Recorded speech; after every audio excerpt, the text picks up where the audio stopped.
बच्चों हम गल्फ और बे में अंतर जानेंगे।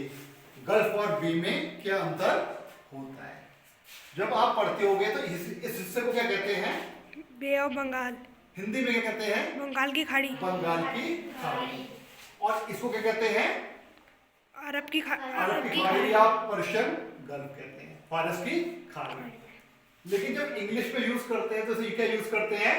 पर्शियन गल्फ या अरेबियन गल्फ। और इसको यूज करते हैं बे ऑफ बंगाल। ऐसा क्यों होता है?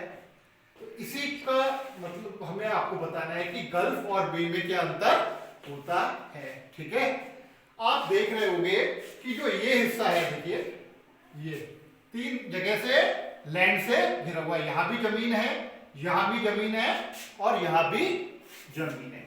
तो कोई भी ऐसा हिस्सा जो तीन तरफ जमीन से घिरा हो वो क्या कहलाता है? खाड़ी कहलाता है। लेकिन इसमें क्या अंतर हो रहा है कि इसमें देखो यू बन रहा है, यू शेप बन रहा है ना, यानी ये उथला हुआ है, फैला हुआ है ना।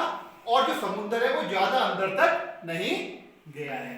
जब समुद्र लैंड तक अंदर ज्यादा अंदर तक नहीं गया होता है तो वो क्या कहलाता है? बे।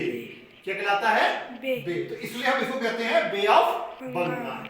वैसे एक अमेरिका की तरफ है हडसन बे।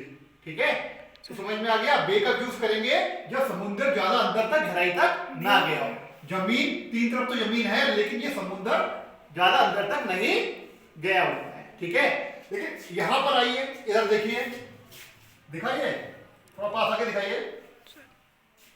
ये समुद्र कितने अंदर तक घुसा हुआ है ना, सरकरा है और बहुत अंदर तक गया हुआ है।